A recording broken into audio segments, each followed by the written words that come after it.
चाचपणी करत नाही आणि करणारही नाही.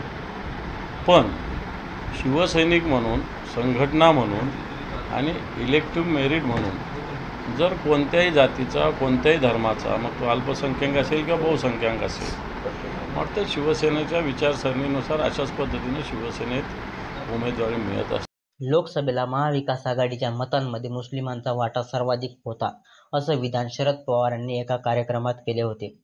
भाजपाकडूनही उद्धव ठाकरेंवर टीका करताना मुस्लिम मतांच्या जीवावर खासदार निवडून आलेत, असं सातत्याने म्हटलं जातं.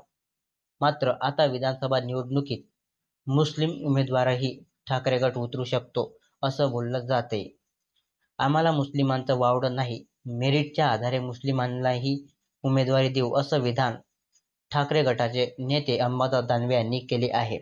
अंबादास दानवे म्हणाले की येणाऱ्या काळात मुस्लिमांना चांगले प्रतिनिधित्व महाविकास आघाडी देणार आहे.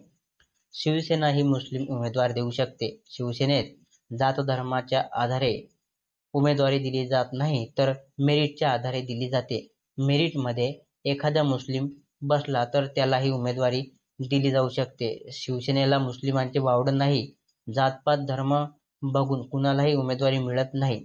मेरिटमध्ये मुस्लिम बांधव बसला तरी त्याला उमेदवारी मिळेल, बौद्ध बांधव बसला तरी त्याला मिळेल, हिंदू बसला तरी त्याला तिकीट मिळेल. मेरिट आमच्यासाठी महत्त्वाचं आहे, असं त्यांनी सांगितले आहे. त्यामुळे मुस्लिमांना शिवसेना सर्वाधिक सीटा देऊ शकतात.